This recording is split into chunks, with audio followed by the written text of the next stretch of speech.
All right, hi everyone. So we're looking at Plotinus's Enneads, and we're reading the first Ennead. The first Ennead, the first tractate, the sixth and the eighth tractates. So as I said in the last video, but I'll reiterate, the central question of this first tractate and this first Ennead is the nature of the soul. Where is the soul? What is the soul? How does the soul mix with the body? What's the relation of body to soul? And the question he begins with is, what is emotion? Where do the emotions lie? So it begins, pleasure and distress, fear and courage, desire and aversion. Where have these affections and experiences their seat? Right, so where have these affections and experiences?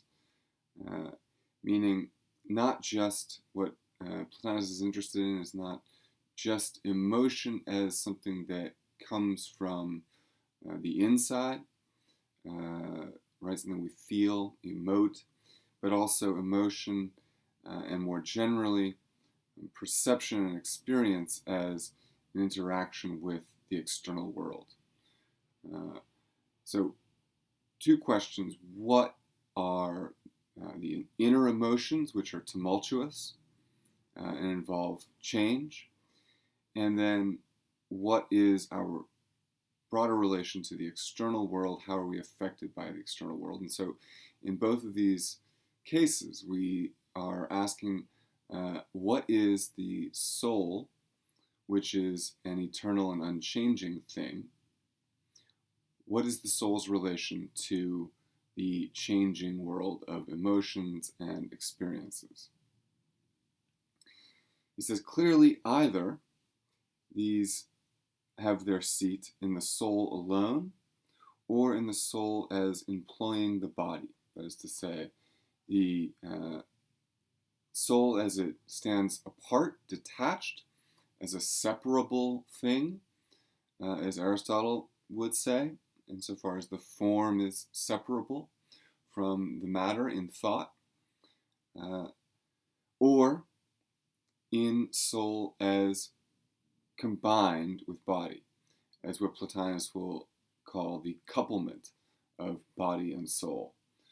We can understand this, I think, as Aristotle's idea of soul being that which guides a physical individual through time, is that which is realized or not by a physical individual. So we see Plotinus already at the very outset looking to negotiate the idea of a detached, separable soul, and the soul as it is interwoven into the body. The question is, where do pleasure and distress, fear and courage, desire and aversion lie? Right? In detached or embodied soul. Now, we see this again arise at the end of this first section of the first tractate. Firstly, what is the seat of sense perception? Right? This is the obvious beginning, since the affections and experiences either are sensations of some kind or at least never occur apart from sensation.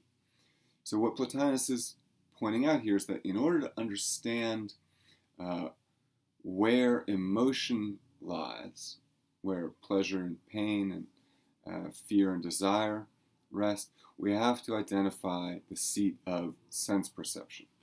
This is a very important point that we will address throughout the semester, the rest of the semester, and it's an interesting pivot for Plotinus here, away in a certain sense from that classical Athenian philosophy and toward a new kind of philosophy, different kind of philosophy. So by highlighting sense perception as an essential question, with regard to the soul and the emotions in the body. Plotinus is highlighting, thematizing a different question, a different approach than is highlighted in Plato. He's still a Platonist. He's, as we said in the last video, a Neoplatonist, but this emphasis on sense perception is new. And sense perception is going to be where the emotions and experience meet. Right? Sense perception is what allows us to have experience of the sensory world around us. And it's through experience and as a result of external factors that we perceive with our senses that our emotions are stirred, that we become desirous or fearful, that we experience pleasure and pain. So where does sense perception lie? This will help us see then also where the emotions lie. Excuse me. Plug my computer in.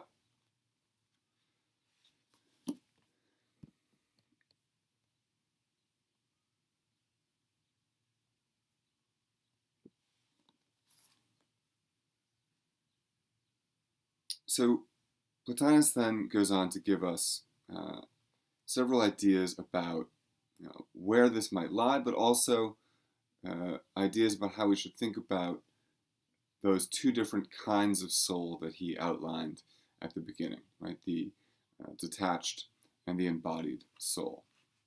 He begins, the nature of soul, right? Our first inquiry obliges us to consider at the outset the nature of the soul, whether a distinction is being made between soul and essential soul. And he clarifies an individual soul and the soul kind itself. So we should remember that Plotinus here is thinking about Plato and Aristotle. And we remember that Aristotle's critique of Plato is that the form of a thing, the form of soul, is universal. And so it's difficult to say that the soul of a person could be a universal, because then we would all have the same soul. And so Aristotle errs on the side of the individual soul. What Plotinus is doing here is, and this is true of the whole tractate of the first Aeneid, is to try to show how those two kinds of soul can be unified, can be combined. So he says, if such a distinction holds, then the soul in man is some sort of a composite. And at once we may agree that it is a recipient and that all the affections and experiences really have their seat in the soul, and with the affections, every state and mood, good and bad alike. And so this composite thing, if the soul is a composite, then it's easy to say the soul is the seat of affections and experiences. Right? In other words, if Aristotle is right that the soul is the individual and is expressed through the body, through physical manifestations, then of course the soul is the seat of the emotions and experience. But, Plotinus goes on, if soul in man and essential soul are one and the same, then the soul will be an ideal form, unreceptive of all these activities. And so if Plato is right, then the soul can't have any share in these changing, tumultuous emotions, moods, and states that we go through, nor can the soul have any commerce, can it be receptive to anything from the outside.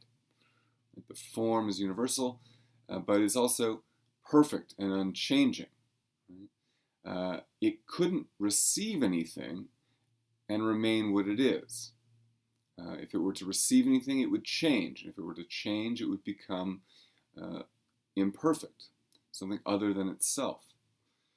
So the detached form of soul, Plato's form, can't have any interaction with emotion at all. Nothing emotional can touch it. We have a problem then, right? Both of these ideas of soul seem important, seem correct. Plotinus wants to retain both of them. And so how can we have a human being that has a soul that is affected by and matters to emotion, but also one that has the capacity to strive for its ideal form, to pursue its fulfillment, right? So how can we retain both of these? How can we understand the human being as being a combination of both of these? He says there might be, I'm on page 5 now, toward the end of page 5, there might be a complete coalescence. Soul might be interwoven through the body, or it might be an ideal form detached, or an ideal form in governing, like a pilot.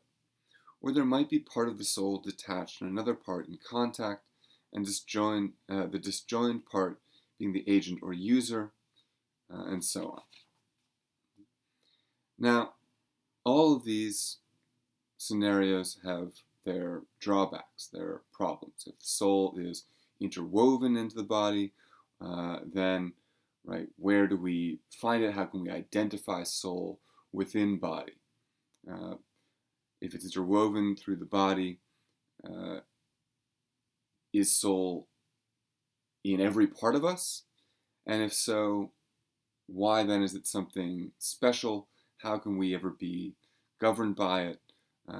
Right? If soul is equally in my mistakes, the things that when I pursue the wrong pleasures and pains, when I pursue false opinions, is that my soul? Also, is anything I do with my body permeated with soul? Right? The difficulty would be that if soul is entirely interwoven, if, as Plotinus says, it's diffused through the body, that's on the middle of page 6, then it becomes meaningless.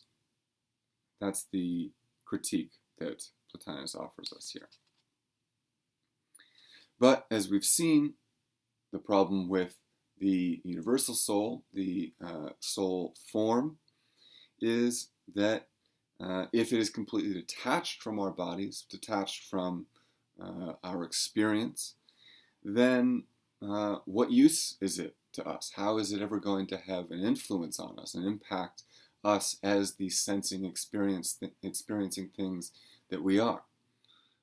What relation does it have to us, really, right?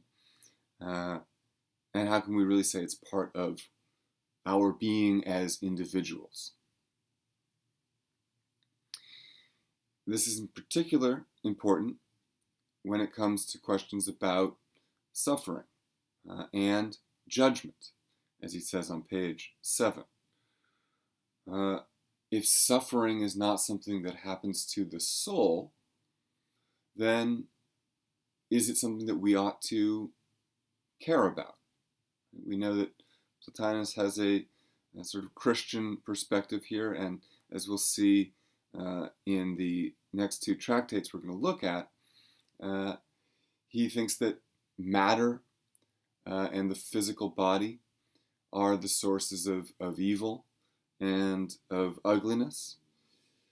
So if suffering is something that only happens to the body, then from Plotinus' perspective, maybe who cares? It's not something that we ought to be concerned about. So whether or not the soul can suffer is an important question. It will affect how we live our lives. and how we treat other people, how we govern the world. And the same is true for judgment. If judgment is about experience, about the physical world, and it's at the center of ethics, which is about pleasure and pain, emotion, all of those things that we said at the beginning. If judgment doesn't also have a root in the soul, then no judgment can be said to be ideal or even influenced by the ideal. Judgment is all the same, right? Just as soul would be diffused and therefore meaningless in body in this idea of a coalescence, judgment would be only something of the physical world and therefore ultimately meaningless. So in order for us to discern between truly good judgments and bad judgments, we need to say that judgment has some connection to soul, that soul is in some way invested in the body, invested in the material physical world.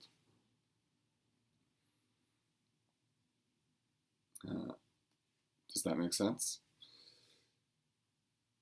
In this scenario, and we'll see how both versions go, I've created, as I'll say in the email, some forums on Blackboard for discussion. So, for example, maybe I'll continue to sort of say, does that make sense? And you can go and tell me if it does or does not in the discussions about the texts. So this is on page 7. This is an important point about suffering and judgment and where those stand in relation to soul.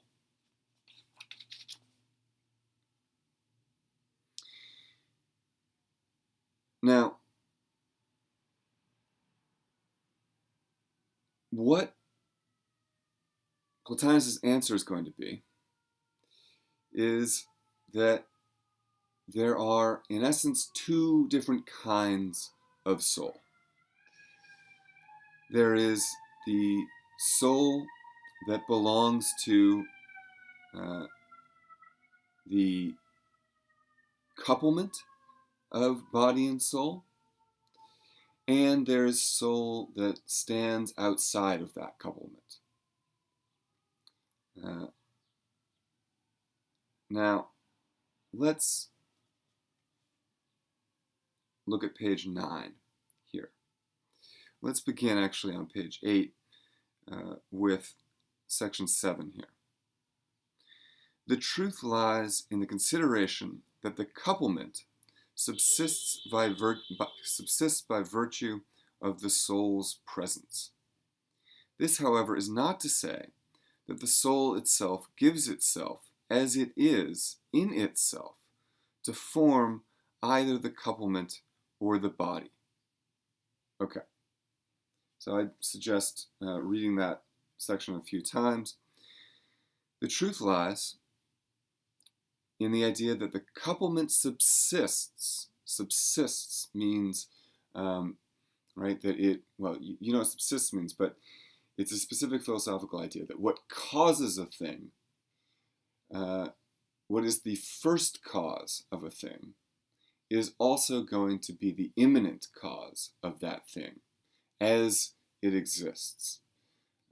So that we could use a genetic metaphor, say, right? The genetic material that causes the fertilization of egg and sperm at the first moment, right, is also the creation of the genetic material that will govern your body throughout your life.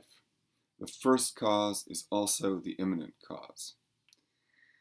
So this higher detached soul, the soul in itself, the pure soul, is the first cause of the couplement of body and soul, and the immanent cause which governs and guides that couplement through its being. It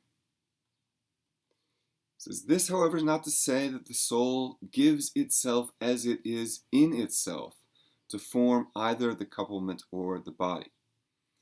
The soul that belongs to the couplement of soul and body is not soul in itself, but soul that has undergone a kind of transmutation.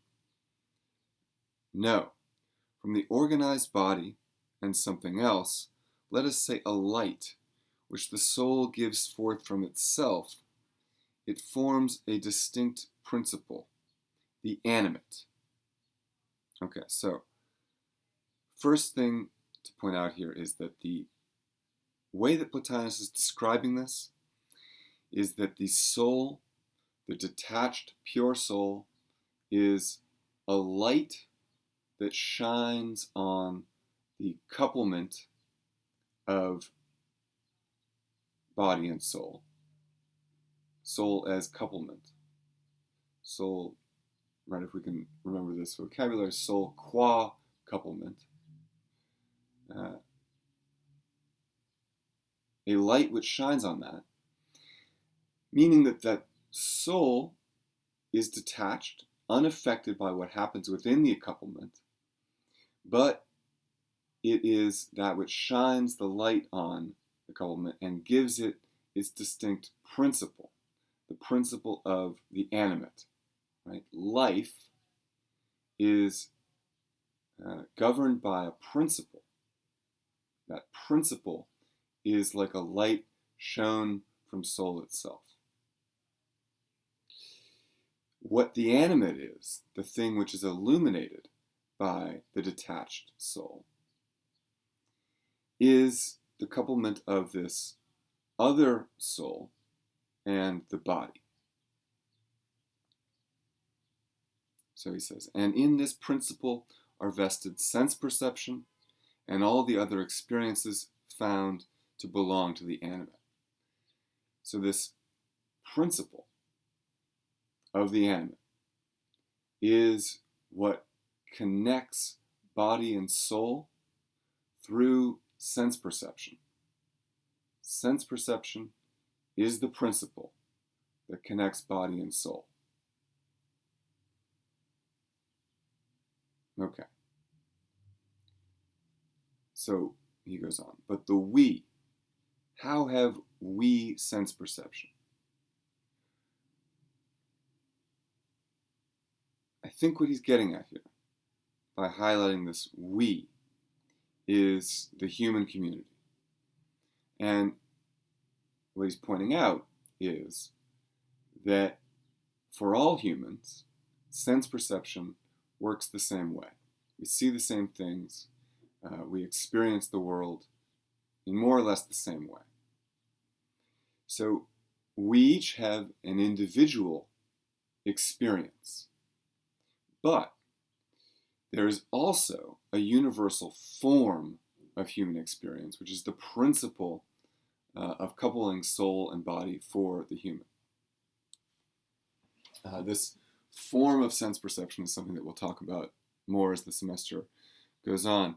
Right, but for example, a bat has a different form of sense perception than a human being. Right? A bat experiences the world through echolocation. It's blind. It hears the world with almost as much detail as we see the world. Well, not almost as much detail, but sufficient detail.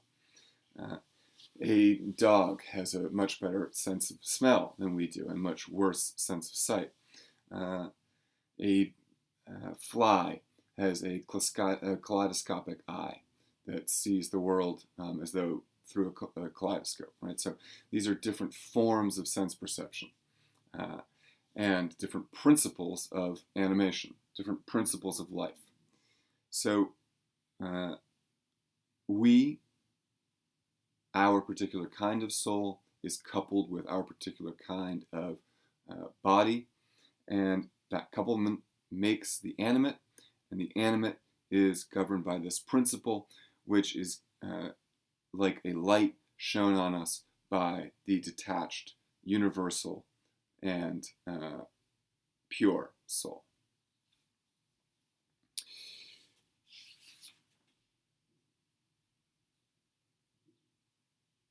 Now, this leads into an interesting discussion, which I'm going to pass over relatively quickly. But I want to highlight this middle section on page 9 because it's something that we're going to come back to at length when we read Leibniz and Kant and the European Enlightenment philosophers. It's the question of how sensory data is transformed into an idea. It's a question of empiricism and epistemology. How do we get ideas from the physical world? And how does my experience of an object then translate into the concept of an object? And Plotinus has an interesting theory about a kind of translation from non-verbal, non-intellectual image being translated into a purely intellectual, non-physical concept. And that is achieved through this principle of the animate. So we'll flag that for now. And I want to look at the end of section 8 here. I'm sorry, the beginning of section 8 here, on page 9 still. So this principle, which is what animates us, he calls the authentic human principle, is attached by the soul part of the composite, of the couplement, to this pure soul, and that pure soul is itself a share of the divine mind to God, right? So the couplement is like a bridge. The bridge is constructed according to the animate principle, but the bridge is between the physical world and the soul. The first leg of this bridge is sense perception, whereby the physical world becomes internalized and transformed and translated into ideas and communicated to the soul.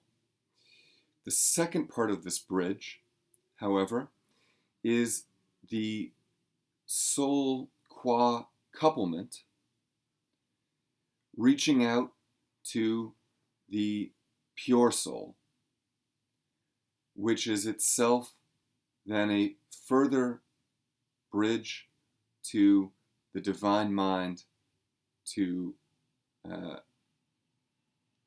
what Plotinus will eventually call the One.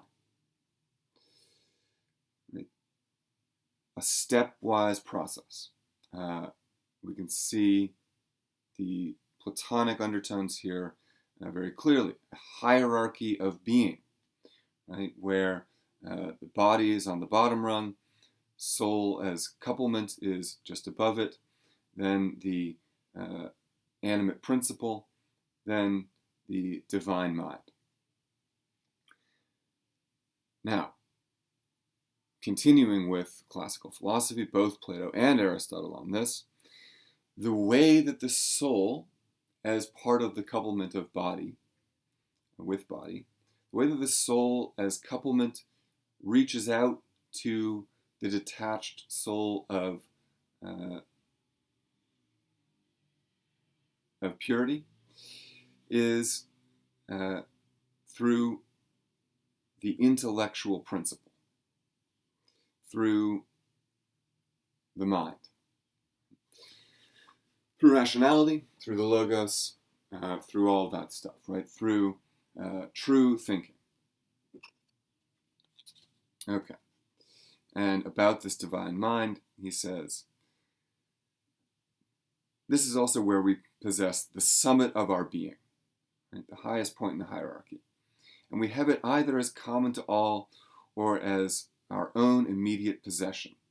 Or again, we may possess it in both degrees, that is in common, since it is indivisible, one everywhere, and always itself entirely, and severally, in that each personality possesses it entire in the first soul. This divine mind is then ultimately the principle which explains how we can have both individuated soul and this detached universal soul. The universal soul the universal soul is derived from the divine mind, the one, and the individual soul is derived from this pure universal soul. This language of derivation is important. It's about the hierarchy, right? Everything is derivative from the highest, the summit. And derivative means not just derived from in the sense of caused by, dependent upon, but also less than, weaker than, somewhat less authentic, as we'll see. And this hierarchy is going to also naturally translate into an ethics. An ethics which is going to be about striving for this highest summit of our being, striving to be like God, like the gods, like God. Plotinus is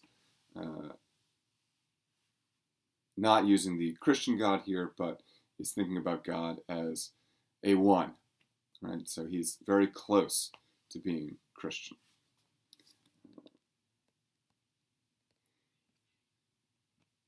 Sorry. So the question ultimately is, how do we possess this divinity? And how do we maximize this divinity within ourselves? And on page 10 at the very beginning, he says, in that the divinity is poised upon the intellectual principle and authentic existence. And we come third in order after these two.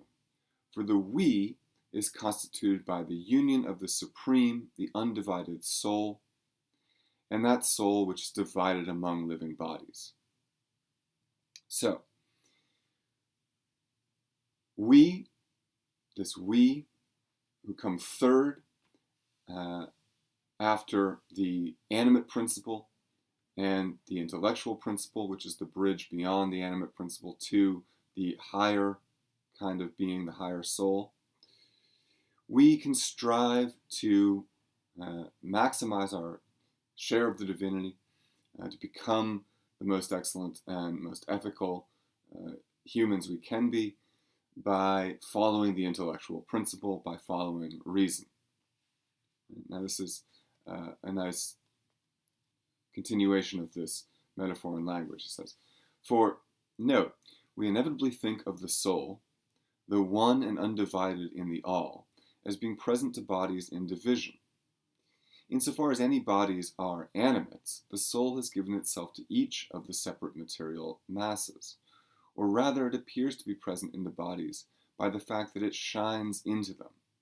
It makes them living bodies not by merging into body, but by giving forth, without any change in itself, images or likenesses of itself, like the one face caught by many mirrors. So this image of how we could also say oversoul, which is a little bit too Gnostic for Plotinus probably, but the pure soul, the detached soul, the way that it shines into us is like one face being caught in many mirrors. Right? All the same, but every angle gives a slightly different picture. So that's the way in which the one soul can be the same for all, and yet be embodied and manifested differently in each individual. So in this ethics, right, that we have this hierarchy of being, and we see very clearly here that metaphysics is becoming an ethics. Right? Metaphysics is pointing very clearly to a kind of ethics, where being intellectual, exercising the intellectual principle, is not just about knowing the truth versus opinion, as Plato had it, but it's also essential to individual excellence. Right? And this is another moment where Plotinus is separating himself a little bit from Plato and merging Platonic and Aristotelian ethics here.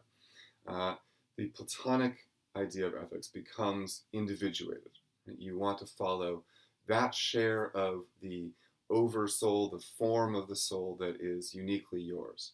And you do that by exercising your intellectual principle. It's not a major diversion from Plato at all, but it is. It sounds to us, I think, more distinctly Christian, in that it is highlighting how an individual soul becomes closer to God, in essence, right, and closer to the one. And going along with this, right, we see the first appearance of this on page 10 in section 9, where Plotinus starts to talk about evil. Right? We're going to also see that opinion isn't just wrong, right? Or opinion as opposed to truth isn't just wrong, it's evil. And the body isn't just false, matter isn't just less real than ideas, but the material world becomes evil. It becomes that which is a deterioration of the highest, of God. Right? What accounts for the deterioration from the pure soul to the individual soul, the couplement, is the addition of matter, of physicality, of change. Right? And so that derivation becomes understood not as something innocent, as Plato might see it, right? Just the way it is. It becomes the source of evil. It becomes bad, to put it bluntly. So I want to read a little bit more just from section 10 on page 11. I think this is a good section to clarify the idea of two souls, and then I think we can move on to the other sections. So on page 11 he says, well, we'll read from the beginning of section 10. It will be objected that if the soul constitutes the we, the personality, right, the way in which we are coupled with our bodies, but also the way that all of us are individually coupled, soul with body. So it will be objected that if the soul constitutes the we, and the we are subject to these states or moods, then the soul must be subject to them. The soul must be subject to them too. And similarly, that what we do must be done by the soul. Right? So the question again, how does the soul enter into judgment? How can the soul suffer? But it has been observed that the couplement too, especially before our emancipation in death, is a member of this total we. Right? The couplement is a member of this we. And in fact, what the body experiences, we say we experience. Right? The experience of the body is the experience of the soul. Sorry, I lost my place. This we, then, covers two distinct notions. The we is what each individual will say to discuss the collective of humans. This we then covers two distinct notions. Sometimes it includes the brute part, the body. Sometimes it transcends the brute. Okay, so we are at once attached to our bodies, but also capable of transcending them. Brute means body touched to life. The true man is the other, going pure of the body. Natively endowed with the virtues which belong to the intellectual activity, virtues whose seat is the separate soul, the soul which even in its dwelling here may be kept apart. That part of the soul which belongs here in the couplement with body, nevertheless is attached to this bridge beyond, a bridge to the pure soul. The soul constitutes the human being, for when it has wholly withdrawn, that other soul, which is a radiation or emanation from it, withdraws also, drawn after it. So, what is the nature of this bridge from the couplement soul to the higher soul? This, again, is a light that is shown. It is a radiation or emanation. And this is really the key idea in Plotinus's metaphysics, the idea of emanation. And you'll see this, you'll see Plotinus referred to throughout, Wikipedia and what have you as a philosopher of emanation. This is the idea that he's known for. And it's this emanation that the soul in couplement has unique access to, receives more, and is able to have a share of this higher soul, higher share than the couplement as composite. In other words, I think to put it simply, we can just say that as a composite thing, we have the option of having soul simply as being animate. Right? Any animate thing has soul.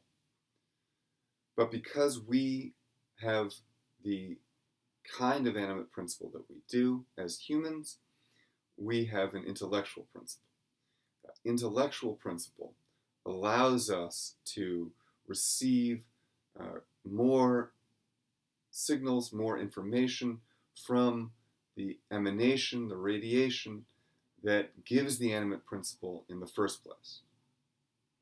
That allows us to have an option. We don't have to just be purely animate beings and nothing more. We can choose to transcend our reliance on the body and on experience in the physical world, and focus our energies and thought only on the emanations from the higher soul, to transcend that and become more than animals in that way. So this is the foundation for the ethics that he's going to lay out. The theory of beauty and the theory of evil that we get in this 6th and 8th tractate. So I don't want to spend too long on these. I feel like we've gone on too long already. But I just want to say a few things about this section on beauty. I think it's interesting. It's an interesting take on beauty. I think theories of beauty in general are interesting. There are a section of metaphysics that is, I think it's very interesting that metaphysics deals with beauty. We tend to think of beauty as being just aesthetic, just aesthetic. It's terrible to have to look at yourself while you're doing this for this long. Where'd it go? Sorry. We think of theories of beauty as being just aesthetic, but really, beauty is a question of metaphysics for precisely the reasons that Plotinus gives. In order to understand metaphysics, we have to understand what sense perception is. We have to understand how ideas come from experiences. And one of the most interesting things about perception is that we don't just perceive things that, we don't just perceive facts, right? I see a chair, I see a doorknob,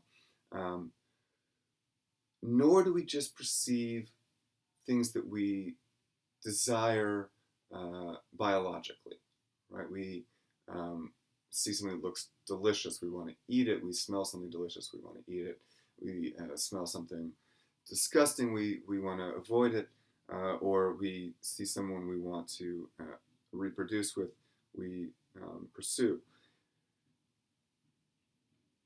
In addition to those things, which are sort of mechanical, we have another kind of perception, which is a perception of beauty, and specifically Platonic beauty.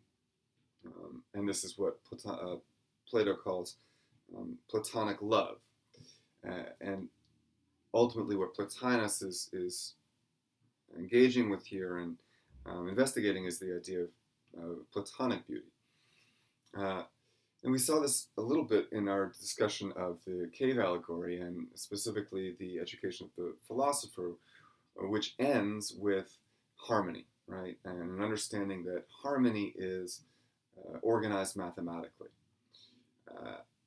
Musical harmony, right? The intervals on a scale, etc. What we could have highlighted more in discussing that is that what Plato is getting at here is also that our experience of beauty itself, that beauty is mathematical, governed by an intellectual principle. The fact that beauty lies in the world points to a different kind of connection between the form of being and its physical existence. For Plato, forms are beautiful. Ideas are beautiful. The fact that we see beauty means that somehow the form is manifested visually. The idea, the beauty of the intellectual world is manifested visually. And that's an idea that is very interesting to Plato. It's also very interesting to Plotinus. Now, if I can just find my place again. Okay.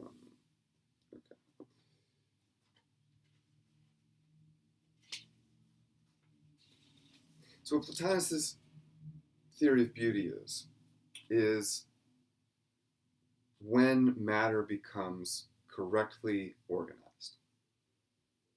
Beauty is correctly organized matter. And he says this is why we find symmetry beautiful. This is why we find patterns beautiful. And it's why we find a good person beautiful.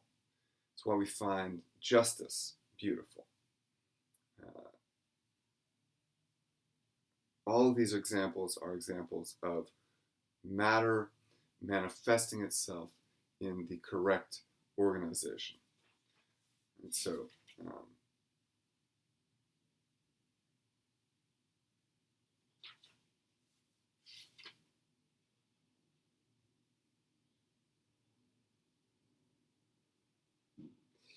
I'm sorry. So he says, we may even say, this is on page 52, that beauty is the authentic existence, and ugliness is the principal contrary to existence. Beauty is authentic existence, right? What is beautiful is when a thing, to use Aristotelian language, self-actualizes, realizes its form. And ugliness is the failure to do that. Now, ugliness then is everything that detracts from the form. What Plato says about beauty, and this is all from the Symposium, one of his dialogues, is that after you experience enough physical beauty, you realize that inner beauty is greater, and you become less interested in beautiful bodies and more interested in beautiful souls. Plotinus then is extrapolating from this to say the body is itself inherently ugly in comparison to the soul. That true beauty can only be intellectual.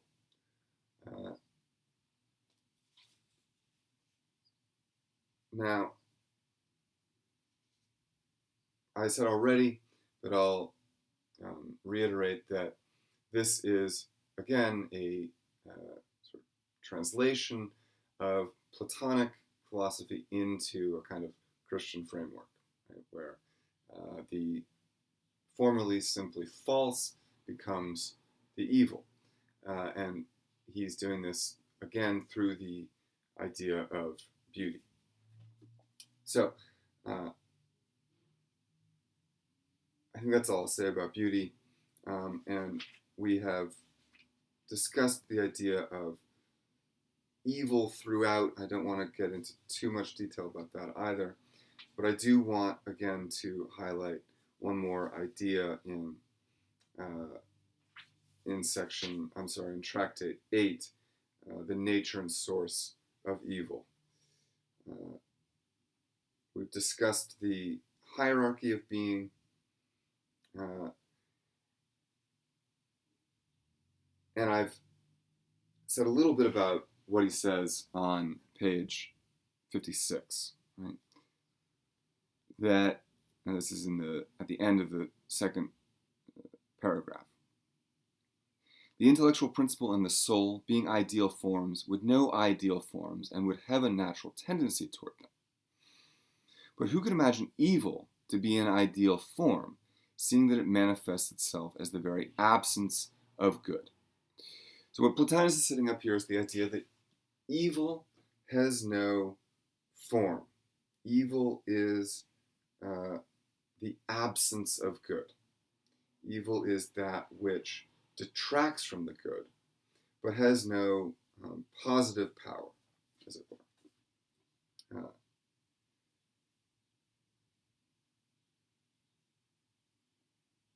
All there is an absence of good, right? And this is, again, going along very nicely with Aristotle's idea of reality.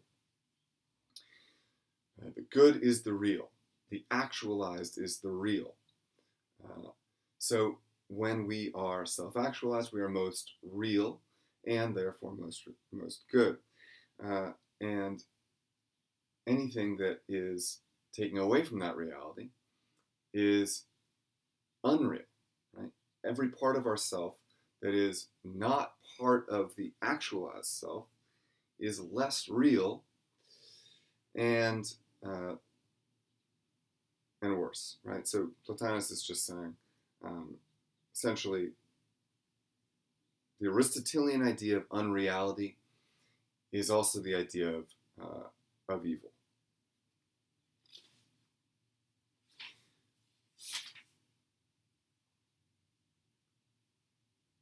On page 60,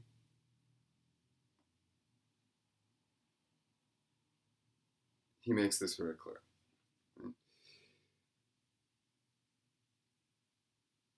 Where he says, matter has not even existence whereby to have some part in good. Being is attributed to it by accident of words. The truth would be that it has non-being. Matter is not, right? Think back to Parmenides, think back to Heraclitus. We are and we are not. The way that Plotinus is understanding that, and this has been the sort of reconciliation that I've been pushing through Aristotle and Plato, is that matter doesn't exist. We remember Aristotle says this also, right? Matter in itself doesn't seem to have any reality. In order to have reality, it has to have form. And matter, insofar as it can be transformed from a solid to a liquid to a gas, isn't.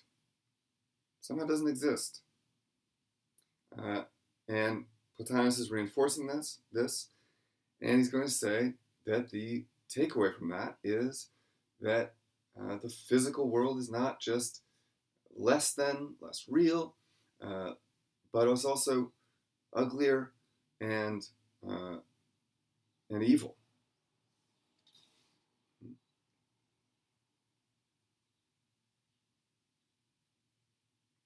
So take a look at page 60. There's a lot of good information on that. And the final point I want to touch on here is the idea of purifaction. And purifaction, I'm sorry, there are two more points. This is longer. Two more points, and I'll just do them off the top of my head. Right? Is the idea of purifaction. Right? So what is the process of bridging from our intellectual principle to the higher pure soul? It is a process of purifaction, right? Of purifying the part of ourselves, the soul in ourselves, that is able to escape the body, to the extent that it is able to escape the body.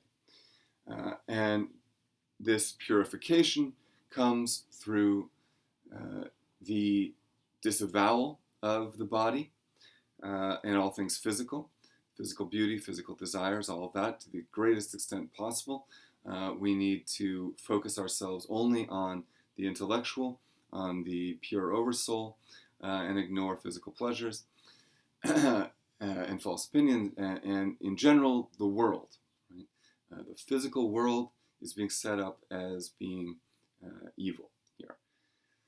Now, this purification is achieved solely through contemplation of forms. It's Plato's idea, and it's in line with Aristotle also, right? That contemplation is the greatest life, the most ethical life, the best life.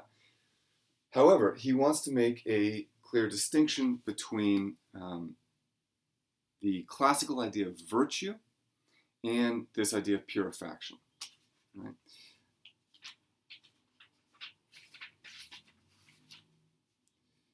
So in the second half of the 8th tractate, he spends a lot of time talking about virtue.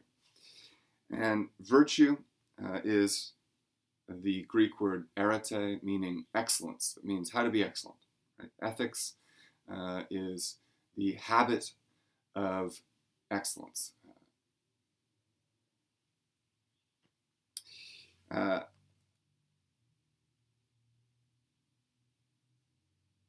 So there are two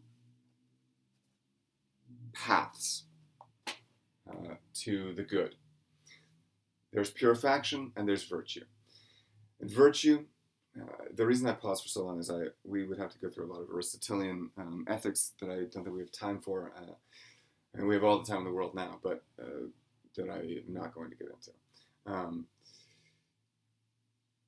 But in very short, Aristotle says, ethics is about becoming the best human being you can become. And that means achieving virtue. Virtue means excellence. The way that you achieve excellence, the way you become the best human being you can become, is through action, is by doing good deeds, by performing virtuous actions. These are courageous actions, moderate actions, actions that do the right thing in the right place at the right time for the right reason. They are necessarily engaged in the world. They are physical. They require judgment. They require sense perception. They cannot be extricated from the physical world. So Plotinus wants to warn us against this idea of virtue. He is saying that whole classical idea of virtue no longer works because the world is inherently ugly and a deterioration of the only true good. Purifaction, then, is unrelated to this classical idea of virtue. Purifaction isn't about your engagement with the world. Purifaction is about isolating the part of ourselves that has contact with the higher thing, the higher soul.